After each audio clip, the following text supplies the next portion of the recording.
اعوذ باللہ من الشیطان الرجیم بسم اللہ الرحمن الرحیم رب اشرح لی صدری ویسر لی امری واحلل عقدۃ من لسانی یفقہوا قولی۔ بکھرے موتی تیسرا حصہ۔ بازار میں بھی دعا قبول ہوتی ہے۔ حضرت ابو قلابہ رضی اللہ عنہ فرماتے ہیں، بازار میں دو آدمیوں کی آپس میں ملاقات ہوئی۔ ایک نے دوسرے سے کہا، لوگ اس وقت اللہ سے غافل ہیں، آؤ ہم اللہ سے مغفرت طلب کریں۔ چنانچہ ہر ایک نے ایسا کیا۔ پھر دونوں میں سے ایک کا انتقال ہو گیا۔ دوسرے نے اسے خواب میں دیکھا تو اس نے کہا، تمہیں معلوم ہے کہ جب شام کو بازار میں ہماری ملاقات ہوئی تھی تو اللہ تعالیٰ نے اس وقت ہماری مغفرت کر دی تھی۔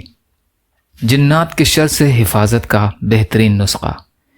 حضرت عبداللہ بن بصر رضی اللہ عنہ فرماتے ہیں، میں ہمس میں چلا اور رات کو زمین کے ایک خاص ٹکڑے میں پہنچا تو اس علاقے کے جنات میرے پاس آ گئے۔ اس پر میں نے سورہ اعراف کی یہ آیت آخر تک پڑھی۔ ان ربکم اللہ الذی خلق السماوات والارض فی 6 ایام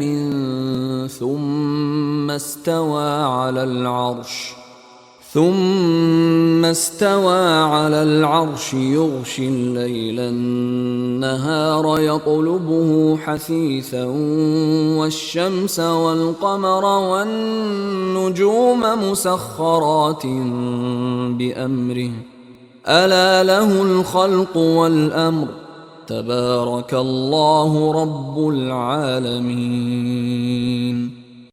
اس پر ان جنات نے ایک دوسرے سے کہا، اب تو صبح تک اس کا پہرا دو۔ چنانچہ انہوں نے ساری رات میرا پہرا دیا۔ صبح کو میں سواری پر سوار ہو کر وہاں سے چل دیا۔ اپنی عورتوں کو سورہ نور سکھاؤ۔ حضرت مسور بن مخرمہ رضی اللہ عنہ فرماتے ہیں کہ میں نے حضرت عمر بن خطاب رضی اللہ عنہ کو یہ فرماتے ہوئے سنا، سورہ بقرہ، سورہ نساء، سورہ مائدہ، سورہ حج اور سورہ نور ضرور سیکھو، کیونکہ اللہ تعالیٰ نے جو اعمال فرض کیے ہیں وہ سب ان صورتوں میں مذکور ہیں۔ حضرت حارثہ بن مضرب رضی اللہ تعالیٰ عنہ کہتے ہیں کہ حضرت عمر رضی اللہ عنہ نے ہمیں خط میں یہ لکھا کہ سورہ نساء، سورہ احزاب اور سورہ نور سیکھو۔ حضرت عمر رضی اللہ عنہ نے فرمایا، سورہ برات سیکھو اور اپنی عورتوں کو سورہ نور سکھاؤ اور انہیں چاندی کے زیور پہناؤ۔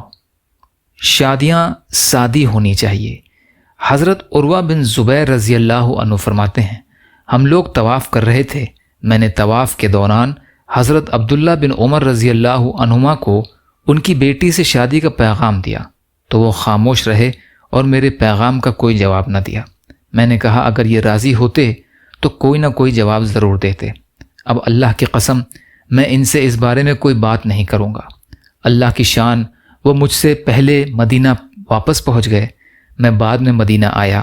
چنانچہ میں حضور اقدس صلی اللہ علیہ وسلم کی مسجد میں داخل ہوا اور جا کر حضور اکرم صلی اللہ علیہ وسلم کو سلام کیا اور آپ صلی اللہ علیہ وسلم کی شان کے مطابق آپ صلی اللہ علیہ وسلم کا حق ادا کرنے کی کوشش کی۔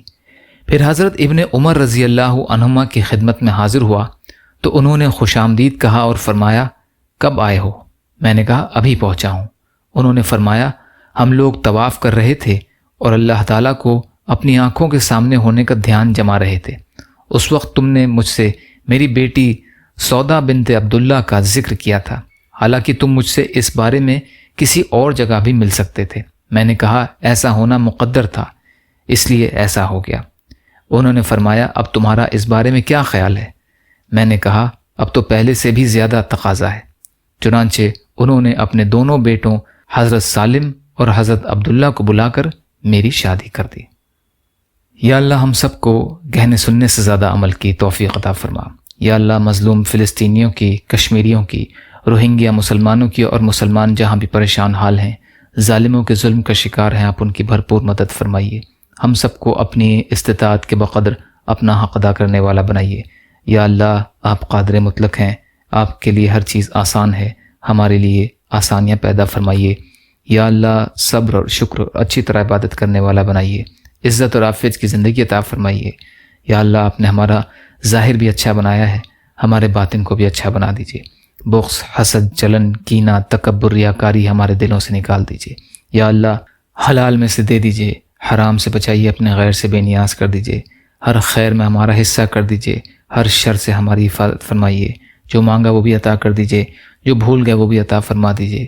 اللہم لا تسلط علینا من لا یرحمنا ولا یخافک فینا، اللہم اجرنی فی مصیبتی واخلف لی خیرا منہا، ربنا تقبل منا انک انت السمیع العلیم برحمتک یا ارحم الراحمین، لا الہ الا اللہ محمد رسول اللہ۔ السلام علیکم۔